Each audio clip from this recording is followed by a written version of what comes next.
နိုင်မှဖြစ်မှာ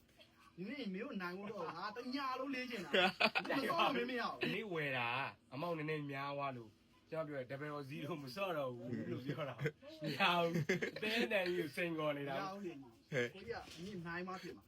ဒီနေ့မင်းတို့နိုင်လို့တော့ငါတညာလုံးလေးချင်တာမစောမင်းမရအောင် အဲ့သူပြောတာတော့အဲ့ဒါသူပြောတာတော့ ချာချာရော ဘယ်လောက်လဲအခုဘယ်လောက်လဲ 2300ကြာ2300ဒါပဲဆိုရင်ဒီက49,600ကြာအဲ့တော့49,500ပဲပေး100ထက်ချော်ရုံးပါ အဲ့ဒါ49,500နဲ့0နဲ့ ဒါပဲ ဝမ်းချက်မယ် 1 chat ပဲဆို ဝမ်းချက်မယ်နော် 1 chat ပဲ1 chat ပဲနော်စုံစမ်းစီ1 chat okay စပါစုံစမ်းစစ်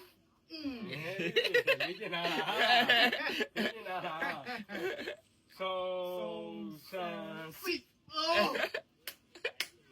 နေကြနေပြီဟုတ်စိတ်ခိုင်ခိုင်တာ ကဲကဲ စုံစမ်းစစ်လေးကျင်လာကျွန်တော်ပြောတယ်အဲ့ကြောင့်မစော့ကျင်ဘူး